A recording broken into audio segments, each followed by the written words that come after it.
Okay, so here we are then. So I've got the floor pan, as you can see here. We've got this centerpiece here, and as you can see, I've gone round the back with a little burr tool, and I've actually gone round, come on camera, focus, and I've gone round and thinned out the plastic so it just looks thinner on this edge. I think these holes would probably be flanged, but I just want them to look a bit thinner, just look a bit more, you know, more sort of scale. The other thing is this area here, this lump, when it goes down in the floor pan, you will see that it actually sits up in the air. There's a big gap. There should be this actually is spot welded to the floor. This is a steel pressing spot welded to the floor of the car. So we shouldn't have this big gap down the side, and it should be like this on this side. Also, you can see that the area in the front, where are we? You can see just underneath my fingers there's a gap, and you can see that it rocks. So I'm going to remove some plastic from the back of here or from this tunnel to make it sit down properly, and then I'm going to put some plastic card along here and actually get that to fit. This here is actually like an aluminium plate that's riveted on, like an L-shaped plate, and it's to stop the driver's foot falling off the throttle. So what we need to do is come along the top, where's my fine pen, come along the top here, and actually you can either remove this and then add a piece of card, or you could just cut down through, because that actually is hollow down through. I think if I'll put a picture up now so you can show you what I mean. So we're going to get that done, and it's all these little tiny additions that just make things look more like a scale model than a toy. This is the problem if you're building 12 scale or bigger. It's very difficult to get over that toy-like look, because things, as they get bigger, they become more and more chunky. Obviously in 24th scale this would be all fine and detailed. It would look like a scale model rather than a toy. You can also see in the back here where we've got these recesses, where this, get rid of that. You've got these recesses here, which are like basically the chassis rails that run under the floor, and they've basically just left these all open. So when you look into the car, you'll see these big gaps down the side here which are incorrect, and also when you look in the boot or in the trunk, you're going to see these huge openings. So you can see I put bits of plastic card in there to act as sort of a bridge, and then I've cut these pieces of plastic card. So like this one here will go in there. Okay, so that's going to fit into there like that. I've got to trim the end off once it's glued in, but that's basically going to fit into that gap. And then I've got this one here. Which way does this go? It goes that way, and that's going to sit in there like that and fill up that gap. I was going to make it in one piece, but I went wrong on the angles. And then this piece here, it's got a little turn up on the bottom. It's not strictly correct. This area here sort of goes down and then straight, but you're not going to see much of it. I just want to make sure you haven't got a great big gap there. So basically that's just going to sit in there like that. So you can see we've basically got our bits of plastic in there, and when we're all glued and Mr. Surfacer and blended in, it's all just going to look nice, and instead of having a great big plastic hole. So there we go. So that's that taken care of. Just get that off, anything that will fall off. The front bulkhead, this is the bulkhead here, okay, and then you've got this shelf thing that goes on. So this is all in the engine bay. So I would suggest gluing all this together. In the instructions they tell you here to, in step 1, they tell you to glue all this together and put the pipework in and then fit it to the floor. And then, you know, what you're going to do is, let's get to those paint instructions. You're going to do all this. The other thing is choose version before assembly. The only difference is number 1 or number 7, so, you know, I don't see any difference. They're telling you to fit all this in here, fire extinguishers and that, and they're also telling you paint this G, which is flat aluminium, okay, and then paint the MG, which is flat. Well, they're actually really shiny, like polished aluminium, and this is like a metallic grey colour, so that's wrong as well. And they're telling you to fit the battery box, but there's no colour call out for that, so I think that's black. Then they're telling you over the page here to put this centre in, and then you're putting the front part on here. What I'm going to do, I'm going to glue the bulkhead, I'm going to glue that to the bulkhead, I'm going to glue the bulkhead into the floor pan, I'm going to do my repairs around the back, I'm going to glue this centre piece in, I'm going to glue that on the front, and I'm going to look through the instructions, and anything else that forms part of the actual body of the car that isn't bolted on afterwards obviously would have been painted at the same time. The other thing I'm going to do before I do any painting is build the roll cage using the floor as a dummy. I can build the roll cage, or as a jig should I say, build the roll cage so I have a one-piece lift-off roll cage, so I can deal with all the seams add any weld seams I want to do or whatever. I'm also going to cut these front legs off because the roll cage comes through. Where is the roll cage assembly? Here it is. You can see you've got these legs coming through that support the upper shock towers. Well, obviously when you glue the cage in, you're going to get a glue joint there. So what I'm going to do is cut it off about here, and I'll have that'll be hidden behind the door pillar, and I'm going to have that glued in there, so when it's painted everything is all in one. And then when we fit the cage in, obviously you won't see the joint because that's, as I say, underneath the dash behind the door pillar. So that's what I intend to do there, but I'll show you all that as I go. But yeah, build the cage up as one, and then you can paint it as one rather than paint it first. But this is all going to be the same colour as the interior of the car, obviously, and the underside is the same colour as well. So don't be thinking the bottom is black or something. They don't paint the bottoms of the cars black. They paint them, well, you might put some black plastic or something in there to protect something.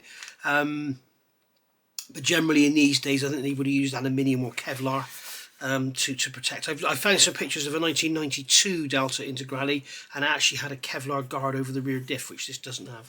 But anyway, so that's my initial findings. The other thing I found when I came to fit the actual bulkhead in, so obviously if you can imagine, you've got that glued to there. That's going to go into there, like so. Okay, and that's going to fit in like that. And you've got a great big gap. It's not a great big gap, but there is a gap down on the side you can see here. Well, this would all be a welded structure. This would all be, remember, this is a monocoque car. This whole body shell would have been built as one before any painting or anything was added to it.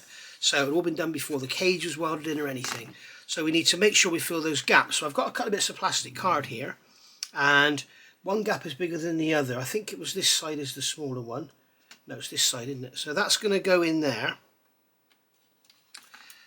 And what I've done is sanded the ends. I've put like I don't know if you can see it there, but I've put a taper on the end so that it fits in nicely. So I can push that in there.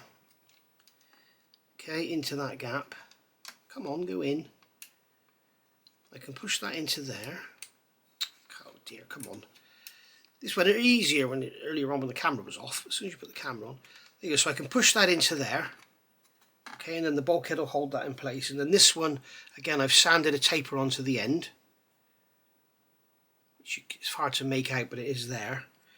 And then what I can do is take this one and push it into there.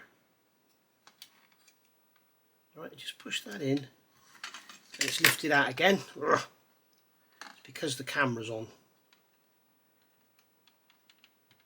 There we go. Make sure we push it down. Use the back of the blade. Just push that down like that. Okay, and then just push that one into the gap as well. Let's just lift it out. Oh, come on. I did this earlier and it just all fell in place. It didn't fall apart or anything. There we go. So just push that down with the back of the blade. Make sure that bulkhead's pushed up nice and tight. And then with a little bit of extra thin, just a little drop, not too much, I can just come along there and brush some in there, and that'll be enough to hold it.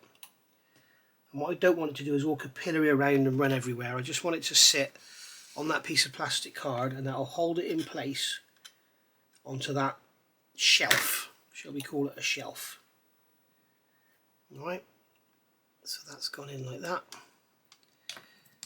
Right, just hold that, and then I can leave that for a couple of hours to go off, and then when I take the shelf out, then the plastic card will stay glued to the shelf. We can trim it, sand it and everything, and get it all looking nice, so when it goes in, it all looks like one. There's a bit of a gap down the back, but you're not going to see that because the body shell comes over and covers it. So, but I don't want to see any gaps down the side. It may all be covered up by other stuff anyway. So what we'll do is, once that's done with that, we'll do all this on the back as well, build up our cage, and go from there. I've been informed that apparently the seats are not the same. The co-driver's seat is different to the driver's seat, and Italeri have just gone cheap. And what they've done, the same mistake, and as you remember I said to you before about these brakes, they're all the same direction. They need to be left and right-handed. I'm going to make left and right-handed brakes. But also they've done the same, because these sprues double up. So you've got the same sprue with the brakes and the seat, so anything that's got two parts. Whereas the passenger seat, the co-driver seat should be different. So I may see if I can cut one of these about, and see if I can make it look a bit different so that it looks more like the real thing. So yeah, thanks to the person who let me know that. And also I've had somebody let me know that apparently the size of the brakes is correct. So that's good news. So Italeri got their brake sizes correct for this year of car. So there we go, and I talked about that before, didn't I? So I've started on the engine, I've assembled the main components of the engine. There's a bit of a nasty seam down the middle which needs to be dealt with, so that can all be dealt with. And also all these slots where all the parts fit in, they're all very tight, so give them a little clean out just so that parts fit together nicely. You don't want everything going in and being all stressed, and because like that there, those slots are really tight. When you try and push it in, it just wants to be in the wrong position all the time. So basically just clean the slots out, get everything to fit nicely, and then you're away. So that's basically all ready to go together. We've got the cam cover here, it's going to be painted red. That's going to go on there, and then we've got the gearbox going on the back, that just sits in there, and then that.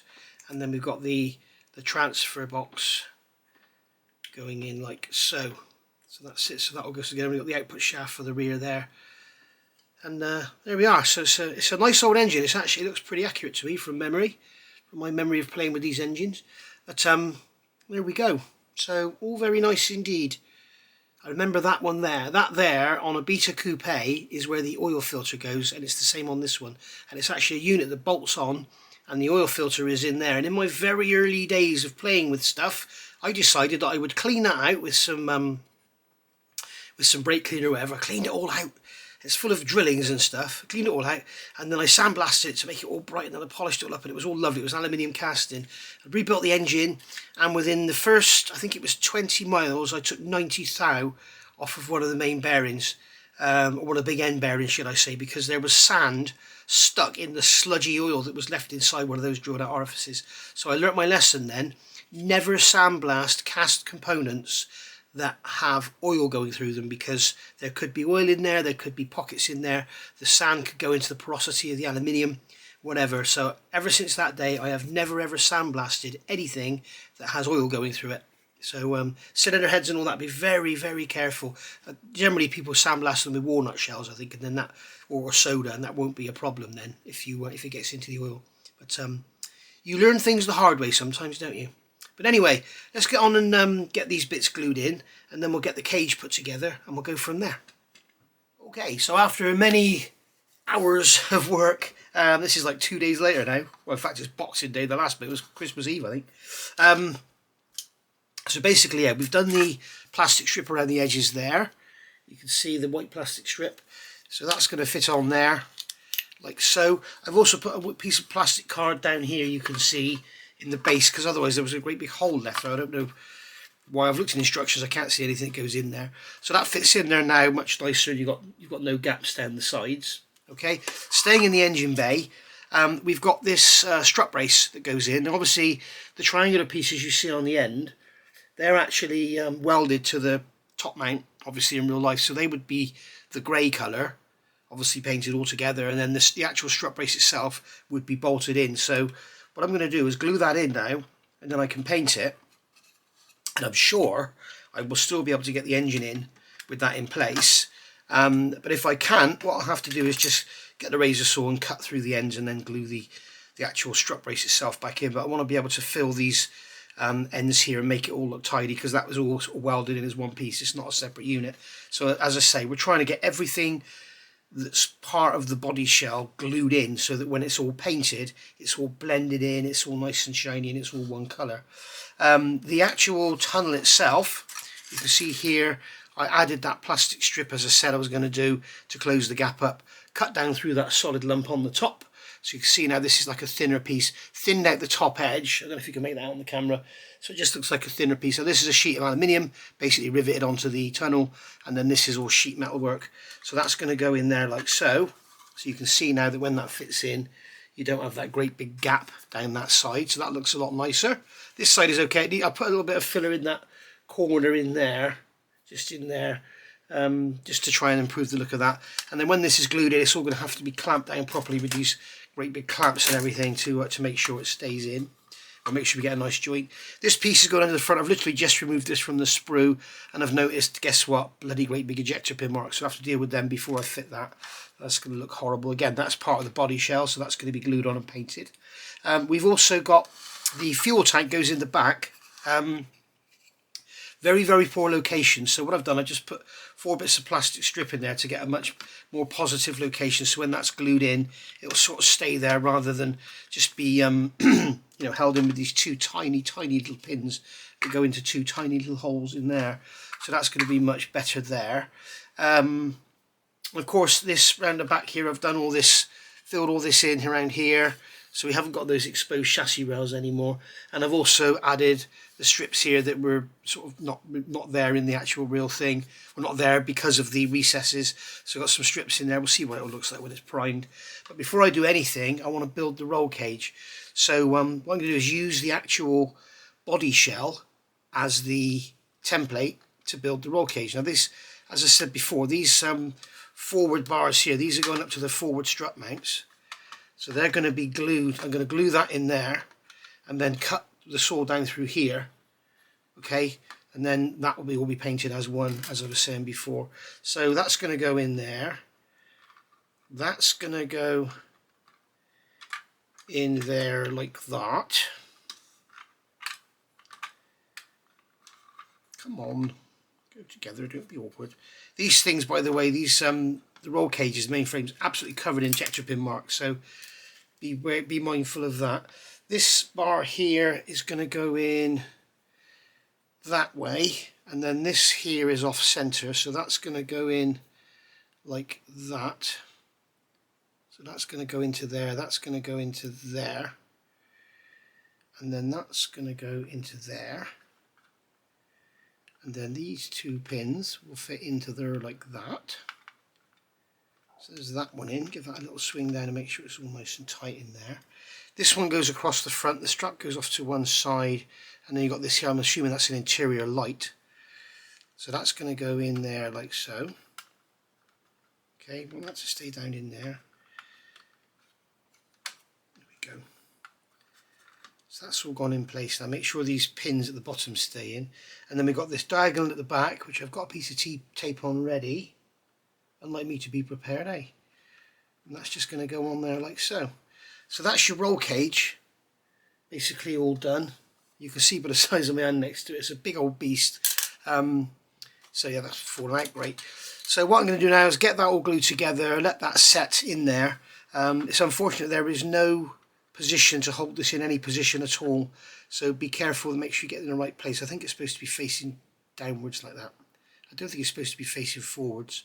I'll have to have a look in the instructions again, but there we go. So that can all get glued into place now. I'll glue this into place, glue these forward mounts from the cage there into the top mounts, and as I say, then I'll saw that out and I can take the cage out. So there we go. And that is basically that for now. Okay, so moving on forward now, we've got the strut brace glued in, and I've got some filler on there. You can see on the ends are there, because the actual, it's supposed to sort of, it's actually triangular brackets that are welded onto a circular top mount, and it's a mess the way Italeri have got it. So they've cut a slot out of the circular top mount, and then the triangular bracket's not wide enough, so you end up with this sort of, you know, you've got the flat here in the turret, and then the strut brace going in like this. You've got these gaps down the side, so just put some filler in there and we'll blend that out and smooth it all out and everything. It looks like we are going to be able to get the engine in, no problem at all. So, you know, there's loads of room, so as long as we don't put the radiator and stuff in first, we get the engine in lovely, so that'll be good. I've also cut the roll cage, so I've cut the roll cage through here. You can see the cuts there in the roll cage, so I can just pull the roll cage out. The other thing I've done, I've gone around all of the joints because the fit wasn't that good, and I've run super glue around them just to fill them and help to glue them, so they've got the filling and the hardness of the super glue, but they're also welded with the plastic cement. So I don't like just using super glue if I can use plastic cement as well. So that's done. So the cage is there, and you can see now we've got the forward parts of the cage. The front suspension supports, they're actually still there on the chassis, so we get all that painted. We don't have glue in there. I haven't fitted the bulkhead in yet. It's basically just loose fitted in like that, because I want to be able to get in from this side to sand and blend all this area out here. I've glued the two parts of the bulkhead together, so that's good to go. As you can see, it's easy to get to all of this, to put all the pipework in and everything, so once that's all gone in, that'll be a doddle. Got the fire extinguishers off of the off of the sprue. Nasty seams on them, sink marks on the ends and seams and everything. The other thing I've noticed is a bit crap is the bottom of the fire extinguisher here is cut away, as you can see, and it doesn't fit on there at all well, because basically what they've done, they've got this sort of semicircular bit for you to sit the fire extinguisher in, but it's the same width as the slot at the bottom of the fire extinguisher. So it's sort of, if the slot here was wider it would go over it, but it's sort of just wants to fall off the edge all the time. It's crap. If they made the fire extinguisher full round, then it would sit in there lovely, but bit crap. And I glued this in as well. What I did, I used my nice big clamps, clamped that all in place, clamped it in the front, and then glued it. Don't glue it and then clamp it, because you get glue oozing out. You don't want that. So yeah, basically clamped it in place and then put the glue around there. I think I told you, I can't remember now, on the back of here I removed a lot of plastic from inside the back of here, because it was actually holding it off, holding it away. So that's all gone down now, and as I think I mentioned, I put that piece of plastic strip in there to fill that gap in. So there we are, that's that all done. The other thing I need to look at is this, well, either seat. The co-driver's seat, navigator, whatever you want to call him, is different. Looking at pictures, I've taken some screenshots off a build on YouTube, and looking at the Model Factory Hero one, it looks like the actual top of the seat is rounder and lower in these slots, rather than being big sort of triangular shapes, if you like, almost. They're just sort of flat slots. Same in here, little flat slots, and it looks like the sides of the seat come up more. So it looks like we're going to have to make a slot in here and sort of bend that out and refill it and everything, and we're going to have to cut the top off the seat, I think, reshape it all and then glue it all back on. So that should be fun. So there we go, that's basically that, and that's what I intend to do, and then we'll see how that comes out. That's basically that for now. So I think we'll call it a day, because I want all this to set. Oh, I fitted the rear strut brace as well. The fit of that is awful, it's way too long. There are some holes in the struts for it to fit into, but it's like, this is like 3mm too long or something, so I've actually cut the pins off and just mounted it slightly higher up. If the rear shelf won't now go on, then I'll just take it off, because you can't see it once the once you've got the fuel tank in there and the rear shelf is in here, you're not going to see it anyway. So it's pretty pointless having it there, to be honest. But there we go. So there we are, we've got a lot of greeblies to go on here. I want to add some pipe work as well. I'm not going for the super detail on this with all the Goodrich hosing and that. I just want to sort of make it look a bit more busy, because it's 12 scale and it's big. I don't want it to look like a toy. The other thing I'm looking at is these little pins on the back of the roll cage here. These little pit marks you can see, if you'll focus on them. Come on, focus. You can see a little pip on there. That's the location for the harness. There's nothing there, so I'm tempted to sort of drill that out. I should have done that before I put that diagonal in. Tempted to sort of drill them out and put a piece of brass in there or something, just to give it something a bit more positive for the harness to go to, so it's got something to sort of sit on rather than just rely on the glue. Because it's a photo etch buckle, and with a tiny drop of super glue, you're going to knock that harness, it's just going to break away. So there we go. The other thing I was looking at, I'm not sure, I might be able to glue the roll cage in and have all the bulkhead in and everything, and paint it all as one, and then build the model around the roll cage. I don't know if that's going to be easy or not, we'll see. But probably easier just to glue the roll cage in after, because the only bits of glue are going to be here, and we can use some white glue or something. These areas back here aren't going to really notice because the back doors don't open. So there we go. And you can see how neat those cuts are. It's you're not, when it's glued in, obviously you've got the scuttle panel over here, you've got the door pillar here, so you're not going to see those cuts anyway. But I just wanted to do that so that I didn't have to glue these in afterwards, and if I want to put any sort of fake welds or anything around there I can, or put some Mr. Surface around it. It looks like on the real car, because obviously they wouldn't have been able to get under there, underneath there to weld. It looks like what they've done is welded on like a C-shaped bracket onto the top of the strut mount, or the top of the inner arch, and then laid the tube in and then welded around that bracket, so that the tube is welded all the way around, if you like, to the strut tower, but it's not sort of it's not directly welded to the strut tower, it's sort of welded across and along and everything. So if you look at the photographs on Google, you'll see what I mean. So it's great. I mean, no manufacturer has any excuses to make any errors with this model, because the actual photographic resource of detailed photographs of this car on Google are amazing. So be careful of the years you're looking at, because they did have some changes between the years. Make sure you're looking at it for this model. Make sure you're looking at a 1990, or you might end up making some mistakes. Okay, moving forward now. This is actually a few days later. So we've got some more Mr. Surfacer around these mounts here. This isn't glued in yet.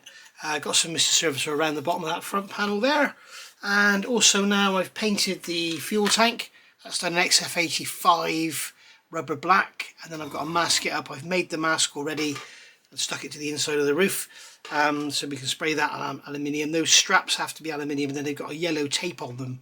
I'm basically using a build of the Model Factory Hero 1992 Delta for my colours and stuff, but anything that looks different, obviously I need to be careful. But generally, I think for stuff I can't find images of online, which isn't much, there's loads and loads, then I'm using that model.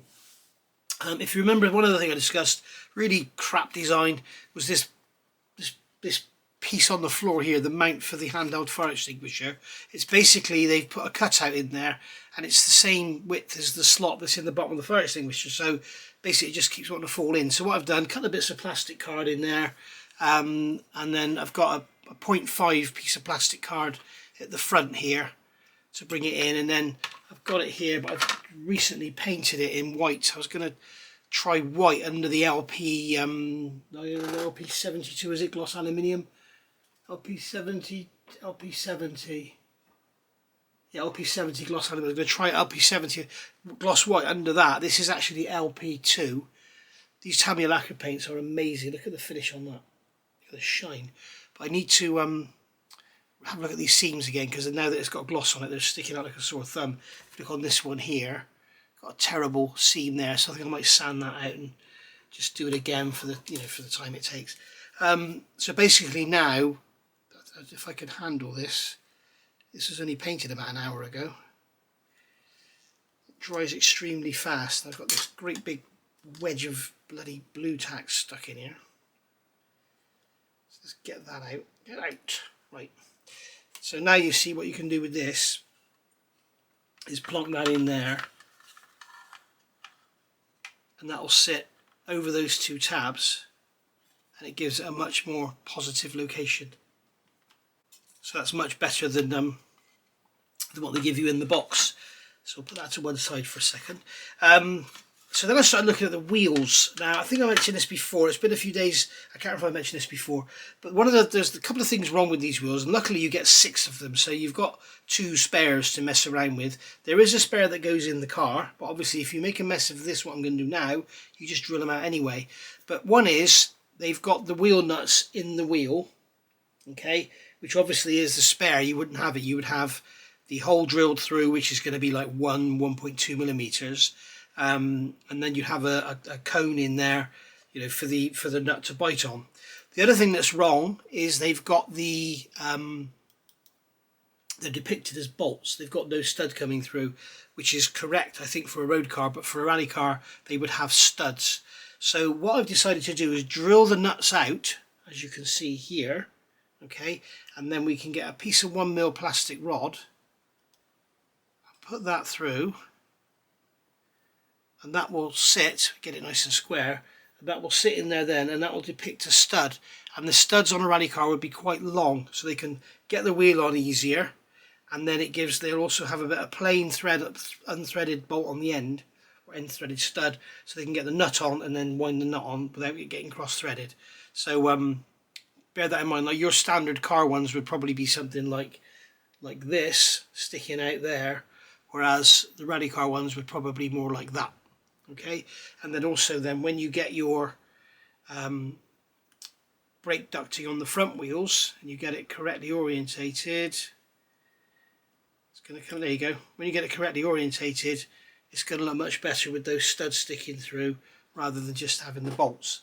And as I say, then with the spare wheel you want to drill that out. So the way I do this, I'm going to zoom you in for this so you can see how I do it. Okay, so I've got a very sharp point, and what I'm doing is by eye, I'm coming along and looking at the centre of the bolt and just making a prick mark in the centre of the bolt. Okay, then do the same all the way around, just like so. Okay, and then we can look at them and we can see if they're off centre, and if they're off centre we can push the hole over just like that and then go in a bit deeper.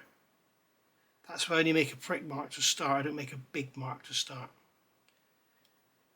Okay, and what we're looking for is a decent sized indentation for the drill to pick up on in the centre. Sorry, it's out of focus, isn't it? Why it's doing that? It's because I'm over here, I need to be over there, right, okay. So we're making the hole in the centre of the bolt head so that when we drill it we can go in through the centre. And as I say, if we do mess up, we've got two spares. If you mess this up, you've got the spare wheel, so that would have no bolts in it anyway, and then you've got one extra because there's two sprues with 3 wheels on them. So you've got 6 wheels to play with, you need 4 for the car and 1 spare.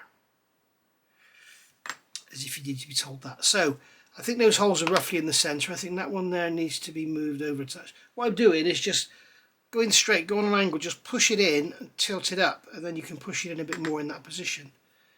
So then we can come in with our drill. This is like a 0.7 drill, and you want to make sure you stay perpendicular to the surface, nice and square, and then just start to drill a hole in all of them. Okay, so just have a look like that, see what it's like. It's all looking good.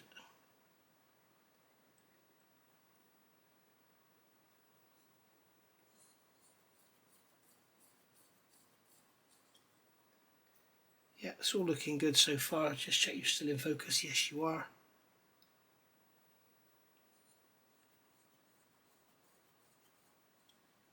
And there we go. So I've got those holes now. Now I can see that this one here, this one at the bottom, is slightly off. It's slightly off towards sort of 5 o'clock. So what I'm going to do is go in with the drill. This is why I haven't gone through. I can go in with the drill on an angle, turn it, and then just stand the drill up. Okay, and that will pull the hole across. That's why you don't go right through. If you go right through, you can't do that. Okay, now the others to me look pretty good. That one could do with perhaps just coming a little touch over. So we'll just go on an angle, just push it over it, and then stand the drill up. And what you'll do is, there you go, we've gone through on that one. The bottom of the hole will be central. Okay. Now I would normally do this under a magnifier, so if I mess this one up, this can become my spare.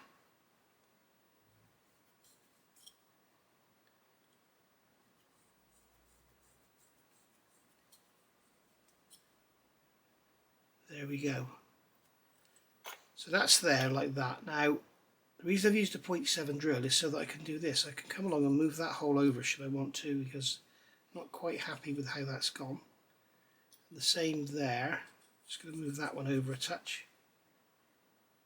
Because what we're looking at is getting the holes drilled right down the centre of those bolts.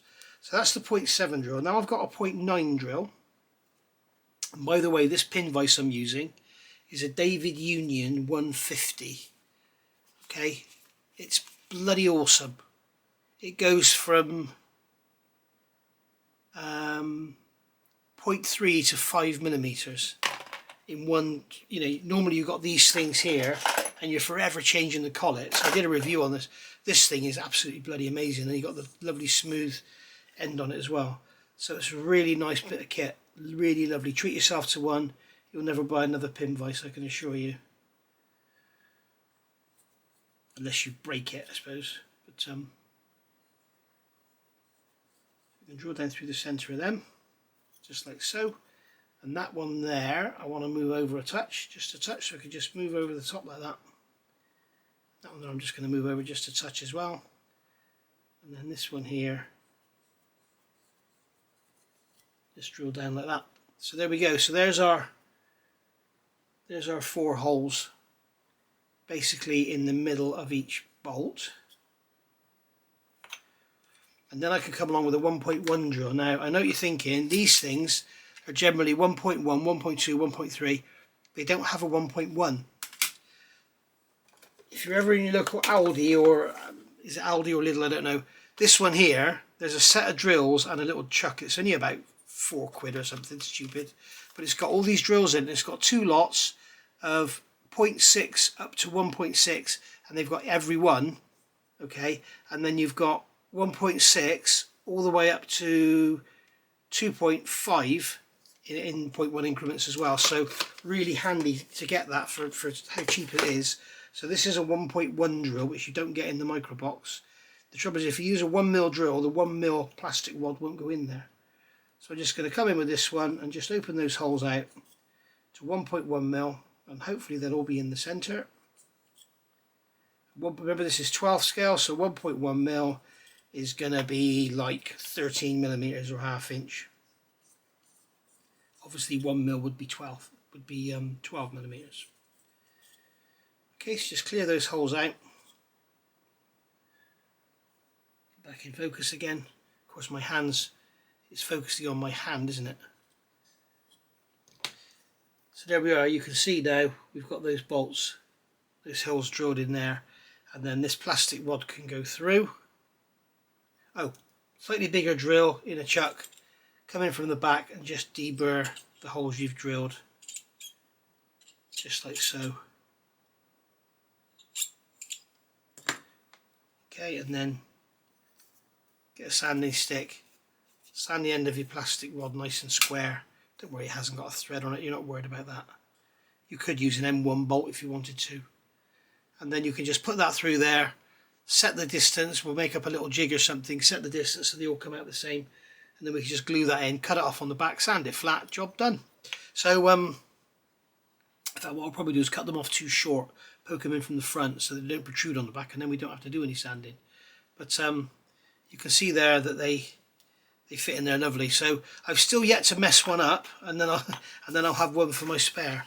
But yeah, really, I think that makes a hell of a difference. It looks so much better than the bloody than the dafty bolts they give you. And here's the, again, we can do a side-by-side comparison. Get off.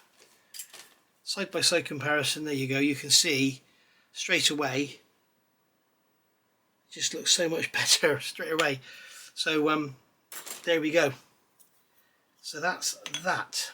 Right. So I've done another 2 off camera, and this one has gone a bit funny. I've got a very oval hole on that one there, which is 3 o'clock, and the one at 12 o'clock is a bit dodgy as well. So I'm going to make this into the spare.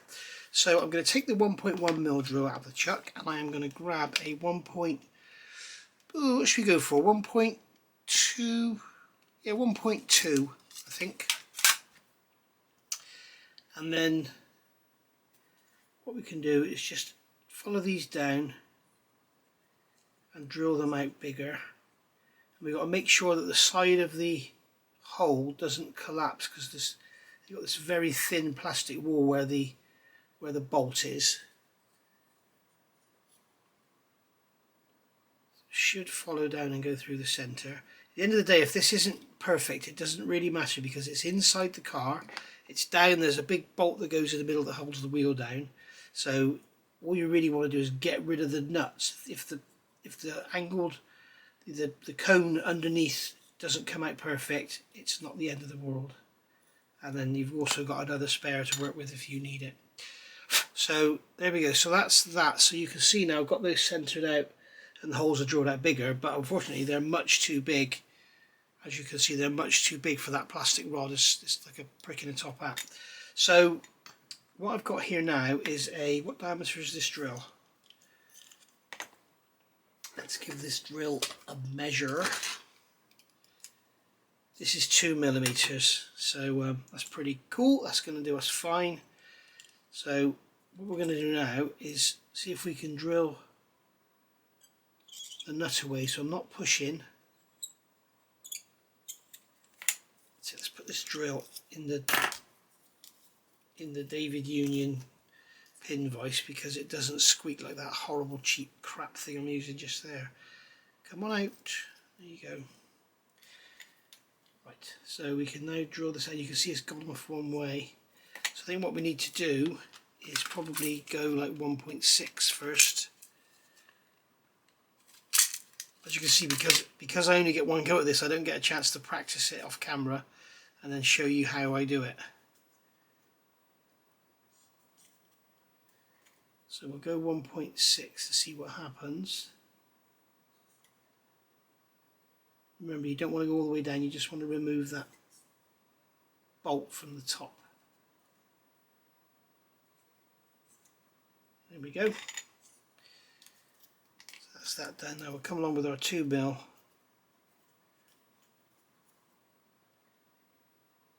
Just cut away that. Yeah, it's gone off center. It doesn't want to. It doesn't want to play ball anymore because that plastic is there. It's sort of just allowed the drill to fall over. So if we get rid of that, we should end up with the hole that's at the bottom to guide the front of the drill. So we just push this plastic wall of crappy old bolt away, just like so. I mean, you could leave it like this actually, to be honest, it looks fine.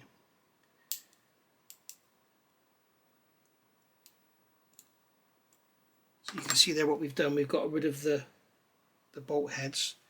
So now we should be able to just go in there and just a couple of little turns.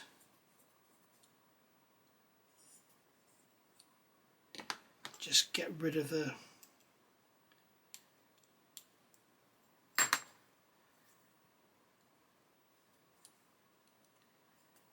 put a bit of a cone in there, that's all.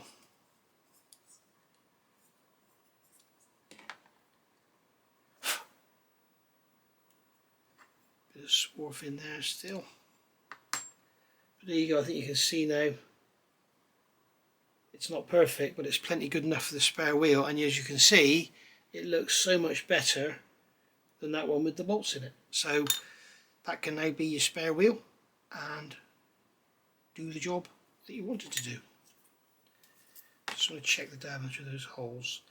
Yeah, you could go a little bit bigger actually. Let's see if I can find a bigger drill. Okay, so here's a 2.5mm drill. So I'm just going to put that in there. No pressure, I'm just letting it cut whatever edges it finds, just to sort of square everything up.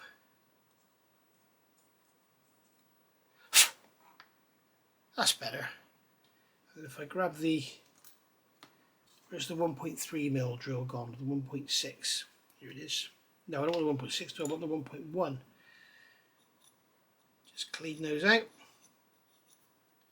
And there we go, we've got our spare wheel. So there we are. So I think we'll call that a day for that one, and I'll see you soon. Well, it won't be soon because I've got so many projects on to go, but I'll see you for another one, and stay safe, keep well, happy modelling, and have fun. And that's the most important thing, have fun. And if you've enjoyed this, give us a thumbs up. If you haven't, give us a thumbs down, but hit it twice. See you soon. Thanks for watching. Bye for now.